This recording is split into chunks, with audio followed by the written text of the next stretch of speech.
How's it going, everyone? Welcome back to the channel and welcome back to another video. So today we're going to be taking a look at light hotspots. This is something I wanted to make a video on for a long time. However, there wasn't a lot of information on it. Now there's quite a bit more information on it, and I think it's a really relevant topic considering what has been going on, especially with Bobcats, with the massive syncing issues.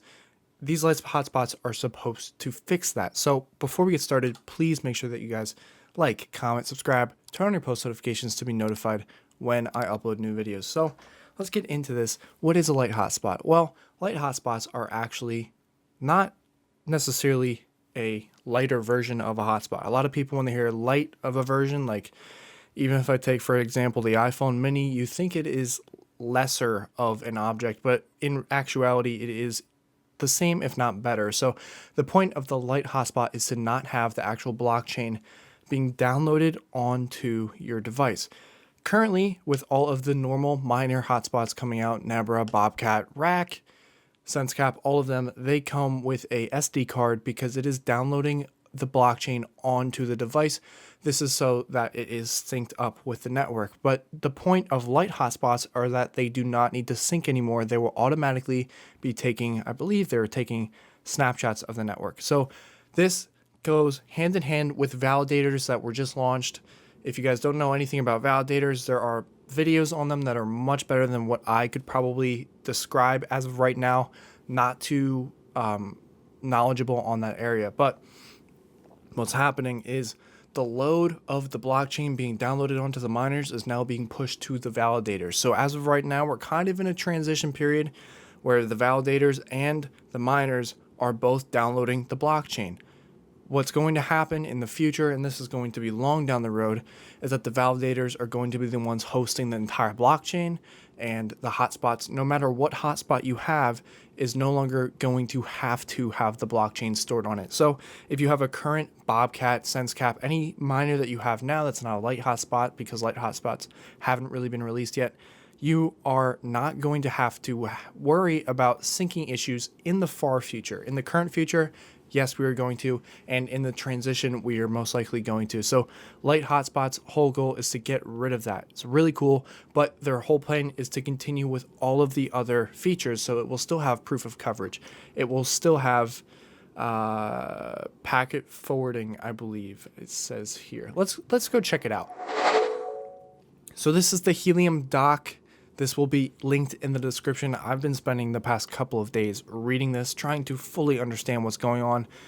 There are 4 milestones, but technically 5 if you count this 1.5 milestone. They tried to just shove it in there because they didn't reach milestone 2. But the light hotspot is going to be fully developed into production. It is going to be syncing all of the data on the validators, so they can still participate in proof of coverage beacons, witnesses, and forwarding data packets. It will no longer store a copy of the blockchain, eliminating synchronization. So Bobcat has been really struggling with the sync issue, and there's been Helium updates. It's just messing them all up. Not going to have to worry about that in the future. It will not participate in consensus groups. It will not create challenges because the validators are going to be creating challenges. If you guys, once again, if you don't know about validators, basically, just a quick rundown. You need 10,000 HNT to even consider being a part of a validator. So if you guys are interested in starting a validator or making a validator, I think that's how it works, but you're going to need 10,000 HNT. So that's why a lot of people, they don't even bother because that is a lot of money, yes, but I believe in the long run, it is actually going to pay off because the whole Helium network is going to be moving onto these validators. So instead of having, right now we have almost 200,000, I believe it's 190,000 Helium miners on the network that are downloading the blockchain. It's only going to be, let's say, 5,000 validators. I'm not sure the exact number at this time. I'm not sure if that number is released.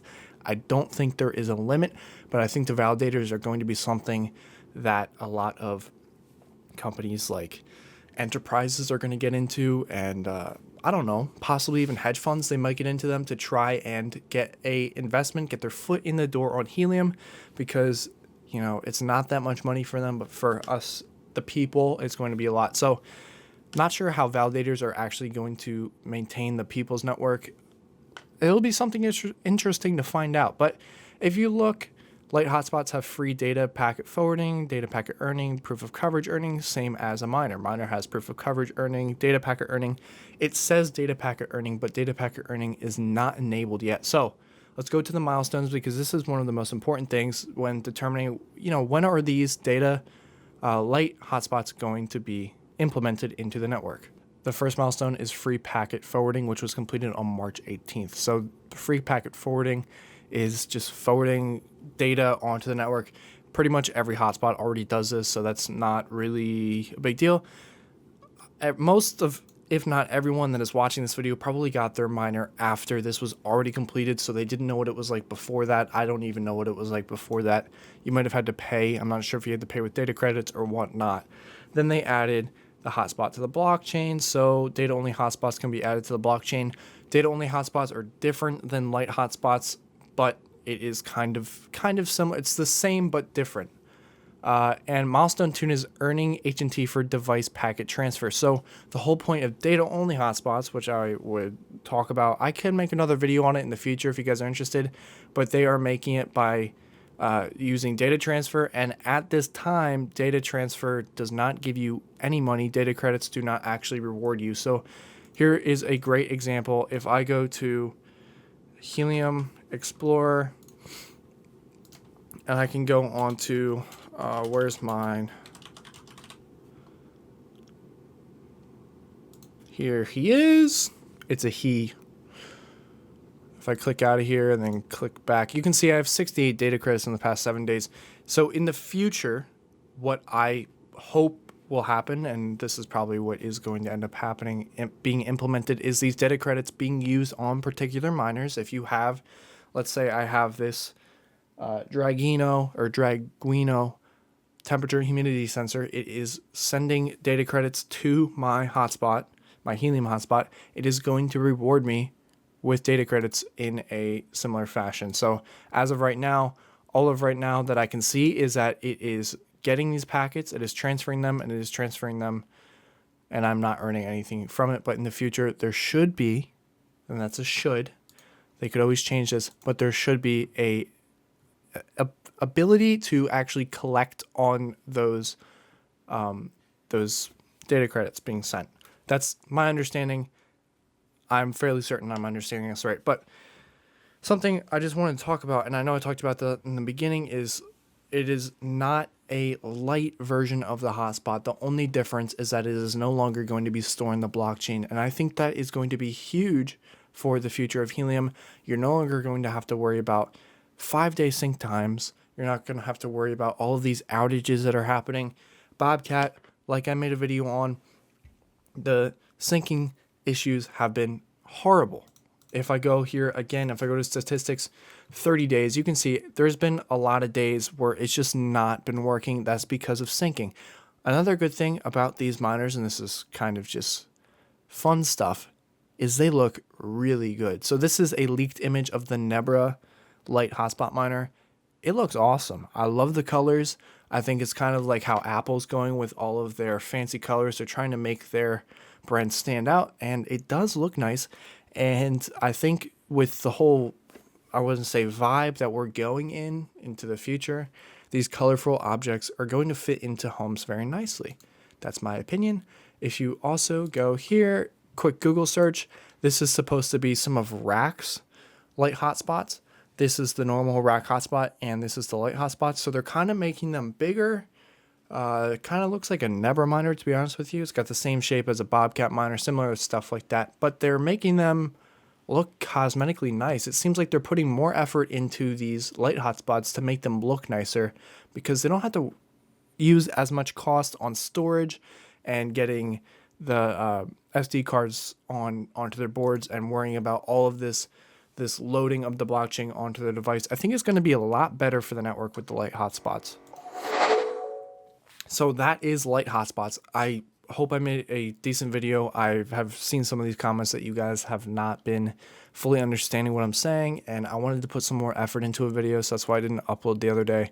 I think these light hotspots are going to be the future of the Helium network for the near future. For the distant future, I believe that light hotspots and regular hotspots are going to be considered one of the same. The only difference is probably going to be the price point. I believe this is similar to launching I want to say the Xbox 360. If you guys don't know anything about video game consoles, you know, the original Xbox 360 arcade launched. It was white. It had the red ring of death, but everyone loved it. It was a great device and it lasted a good amount of years. Then they brought in the Xbox 360 Slim, which was a black console and it had some updated features, but they were the same thing. They played the games. They did everything they needed to do. With the current hotspots, I believe what's going to happen is you're going to have a miner such as the Bobcat or the Rack. You can put them side by side. They're going to look different, but they're going to function the same. So in the near future, the light hotspots are probably going to take over. I feel like what's going to happen is these original hotspots are going to be discontinued. Rack has already done that with their miners. They had the V1, the V1.5, and now they have the V2. They're probably going to have a V3 in which it's just a light hotspot. They might just discontinue the regular ones altogether. I think that is probably going to be the move for most of these companies. It's going to decrease cost. It's also going to be able to allow them to push products out more. They're not going to have to worry about getting all of these micro SD cards to come in and then install them and then load the data onto them. It's going to be a lot better.